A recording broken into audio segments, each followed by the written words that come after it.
지열발전소 시추기가 조만간 철거될 전망인데 피해 주민들은 지진 흔적 지우기라며 반발하고 있고 포항시의회도 철거 중지를 촉구하는 성명을 발표했습니다.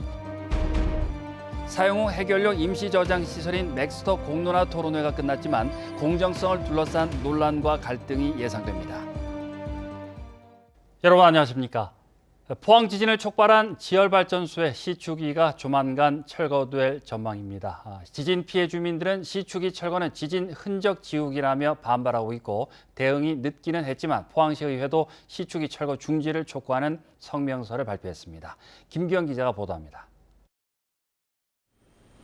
시추 장비 소유권을 지닌 신한캐피털이 지난 2월 인도네시아 업체에 시추기를 19억 원에 매각하면서 철거는 예고됐습니다. 이달 초 외국인 해체 기술자들이 입국했고 코로나19 자가 격리가 끝나면 사유시설의 철거 작업을 막을 방법은 없습니다. 철거 소식을 들은 지진 피해 주민들은 크게 반발하고 있습니다. 포항지진특별법에도 지진과 관계된 자료나 물건을 보존하도록 명시돼 있다면서 매각을 막지 못하면 포항시 의원들은 석고 대죄하라고 목소리를 높였습니다. 포항지진 원흉 시추기 헐값 매각 진실을 밝혀주시기 바랍니다. 포항시 의회도 지열발전 사업의 핵심 증거인 시추기 철거 중단을 요구했습니다.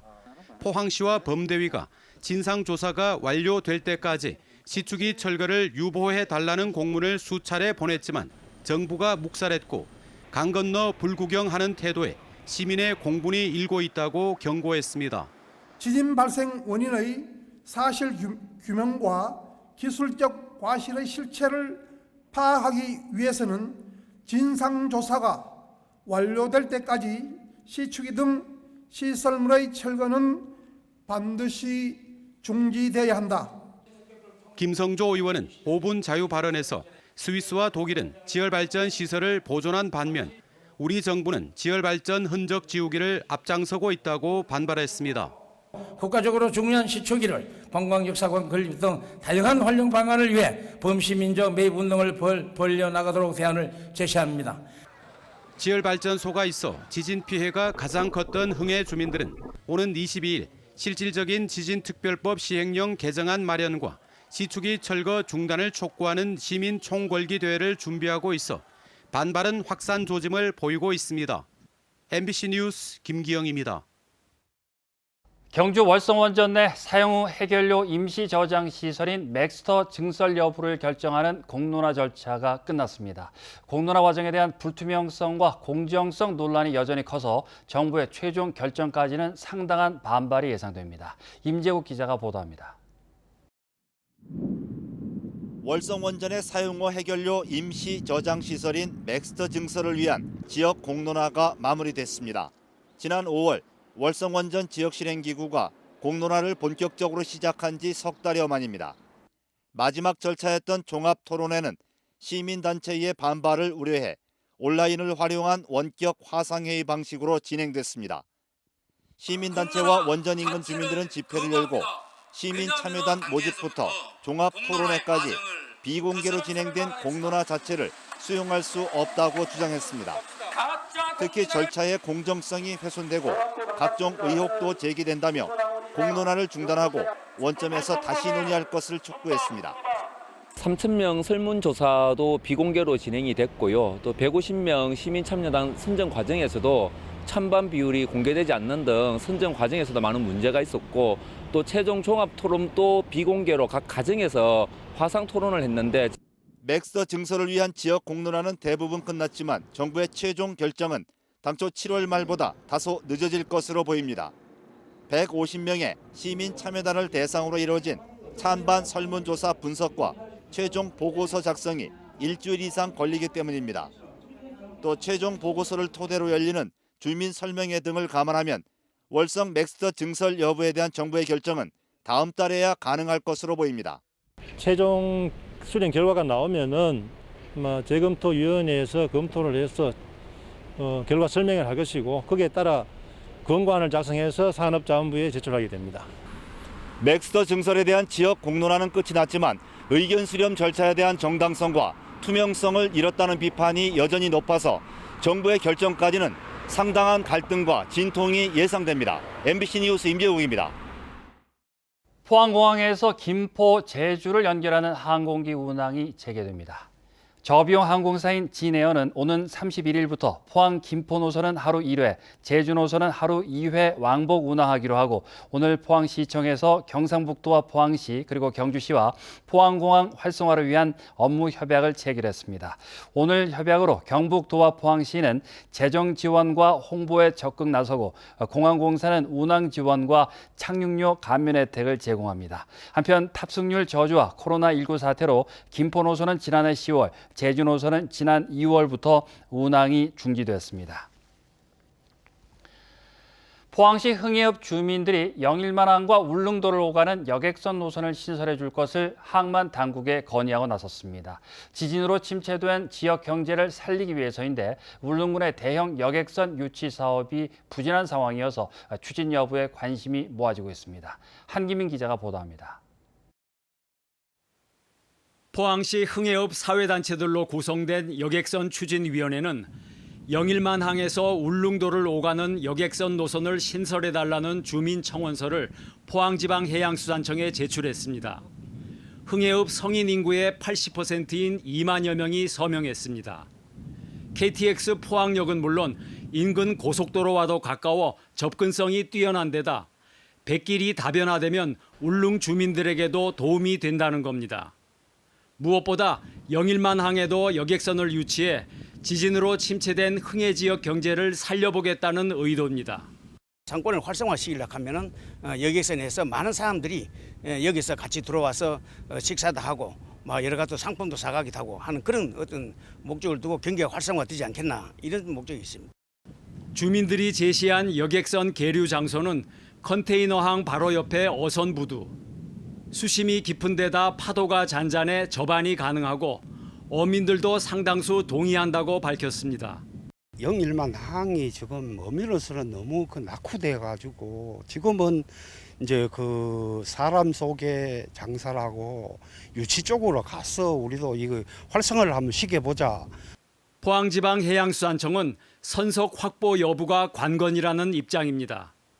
어선 등 각종 선박들의 입출항에 방해가 되지 않고 터미널과 주차장 등을 지을 수 있다면 여객선 접안도 가능하도록 항만 기본 계획을 변경해 여객선사 공모 절차를 밟는다는 겁니다.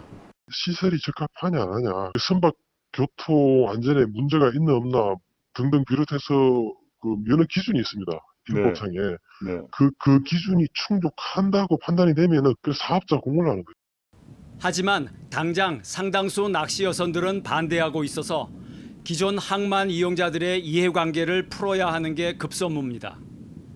포항지방해양수산청은 수협을 통해 어민들의 의견을 수렴하고 내부 검토와 관계기관 협의를 거쳐 다음 달 초에 공식 입장을 밝힐 예정이어서 추진 여부에 관심이 모아지고 있습니다. MBC 뉴스 한기민입니다. 한상혁 방송통신위원장 국회 청문회에서는 천문학적인 적자에 허덕이는 지상파 방송사를 어떻게 할 것인지가 쟁점이 됐습니다. 그중에서도 심각한 경영난에 휩싸여 있는 지역 방송에 대한 대책을 묻는 질문이 잇따랐습니다. 김철원 기자입니다. 제5기 방송통신위원회 위원장으로 내정된 한상혁 후보자 청문회에서는 지상파 방송사들의 천문학적 재정 적자가 화두였습니다. 수천억 적자 늪에 빠진 경영 상황이 개선되지 않으면 방송의 공영성을 지킬 수 없을 것이라며 방통위가 나서 방송사 재원 구조의 큰 구조를 바꿔야 할 때라고 주장했습니다. 40년간 동결되어 있던 KBS 수신료를 인상을 적절한 규모로 해야 할 때가 왔다. 그리고 이 KBS 수신료 인상으로 인해서 여유가 생긴 방송 광고의 여유분들을 타 방송 매체로 이전시키는 이런 시장의 선순환을 만들지 않고서는 지금 이 지상파의 위기를 극복하기가 굉장히 불가능해진 게 아니냐. 반면 미디어 시장이 급변하는 상황에서 직접 수신이 3%도 채 못 되는 지상파를 살리는 데만 방통위가 집착해서는 안 된다는 반론도 나왔습니다. 기존의 레거시 미디어에 너무 집착하는 거 아니냐. 과감하게 털건 털어야 되는데 털지 못하고 새로운 뉴미디어 환경이라든지 그런 데 대해서 신속하게 접근해가지 못하는 것이 아니냐.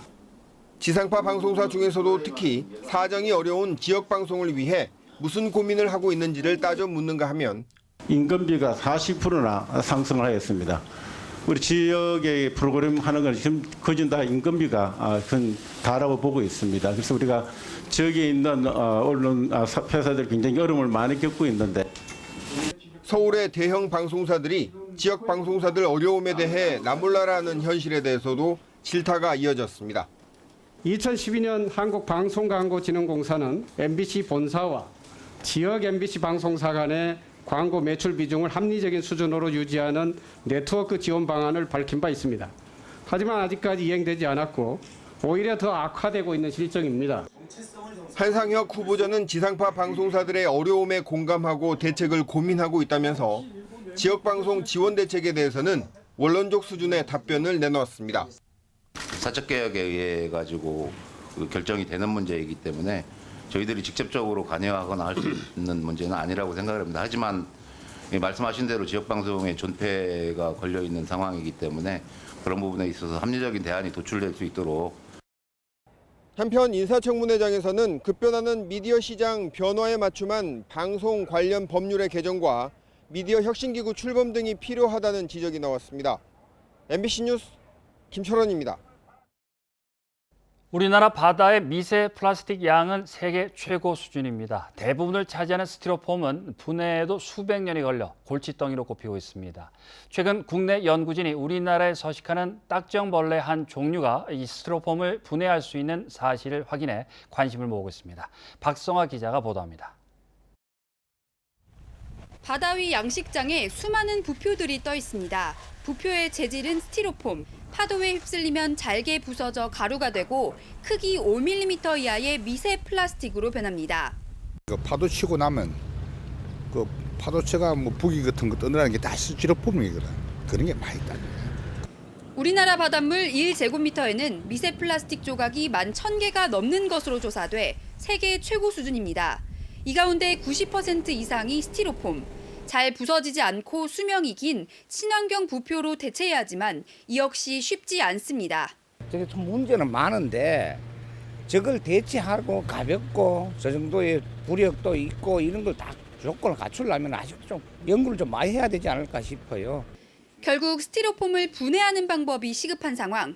포스텍 연구진이 우리나라에서 흔히 볼 수 있는 삼맴돌이 거절이라는 딱정벌레 애벌레가 스티로폼을 분해할 수 있다는 사실을 처음으로 확인했습니다. 미롬이나 슈퍼미롬 같이 이미 플라스틱을 먹는 걸로 알려진 그런 곤충들이 아닌 야생의 그런 다른 곤충들이 분해를 할 수 있다는 것을 확인합니다. 연구진은 삼맴돌이 거절이 애벌레에서 장내 미생물을 분리해 대량으로 스티로폼을 분해하는 실용 기술을 연구 중입니다. 박테리아 내에서 효소를 분리하거나 그 균충들을 이렇게 재현을 함으로써 지금 전지구적인 문제가 되는 엄청나게 그 바다에 많은 그런 플라스틱들, 쓰레기들 그런 걸 대규모로 이렇게 처리를 할 수 있는 그런 공정을 개발하는 것이 그 최종 목표입니다.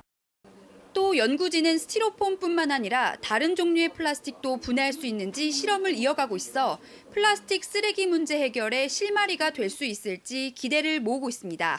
MBC 뉴스 박성아입니다. 포항시의회가 오늘 원포인트 임시회를 열어 마지막 남은 운영위원장을 선출하고 8대 후반기 의회 업무를 시작했습니다. 새 운영위원장에는 지난 4월 재선거를 통해 당선된 재선의 미래통합당 안병국 의원이 선출됐고 의장단 선거 과정에서 반발했던 민주당 의원들은 의장의 유감 표명과 교섭단체 구성 제안을 받아들였습니다. 한편 포항시의회는 포항 지진 진상조사가 끝날 때까지 지열발전소 시추기를 철거해서는 안 된다는 내용의 성명서를 채택했습니다. 대구지방검찰청 경주시 트라이애슬론팀 가혹행위 특별수사팀이 오늘 경주시 체육회 사무실을 압수수색했습니다.